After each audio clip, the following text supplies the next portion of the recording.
Evening అయితే చెల్లి వాళ్ళు కూడా వచ్చేసారండి. ఇప్పుడైతే బలిచాటు చూడడానికి అయితే పైకి అయితే వచ్చాము. బలిచాటు అయితే 3 సార్లు అయితే తిరుగుతుంది అనమాట. ఫస్ట్ అయితే కోడిని అయితే కోస్తారంట, రెండోసారి వచ్చేసి మేకని, మూడోసారి వచ్చేసి దున్నపోతను అయితే కోస్తారండి. ఇవన్నీ ఊరికి మంచి జరగాలి, ఇంకా పంటలు గట్ట బాగా పండాలని చెప్పేసి ఈ విధంగా అయితే చేస్తారంటండి. ఇప్పుడైతే బలిచాటు అయితే వస్తుంది అనమాట. ఫస్ట్ వచ్చినప్పటికి 11 టైం అయితే అయ్యిందండి.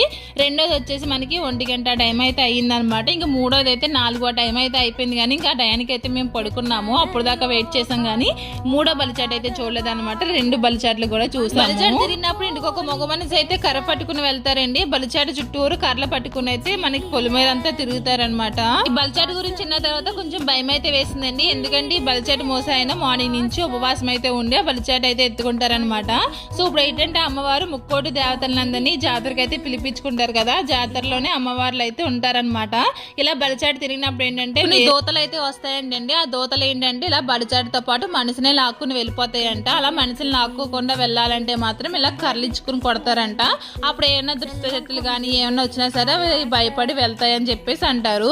అమ్మవార్లందరూ ఇంకా జాతరలో ములిగుంటారు కాబట్టి ఇంకా అలాగే ఇలా కర్లెట్ అయితే కొడతారంటండి. ఫస్ట్ అయితే కోడితో అయితే తిరిగిందండి బలిచాటు అయితే. ఇప్పుడు రెండోది అయితే మేకతో అయితే తిరుగుతుంది అనమాట. అయితే మనకి మేక రక్తం కానీ కోడి రక్తం కానీ అన్నంలో కలిపి అట్లని అయితే ఇలా చాట్లో పెట్టి ఆ తలకాయతో పాటు ఊరు పొలిమేర అంతా తిరుగుతారంటండి.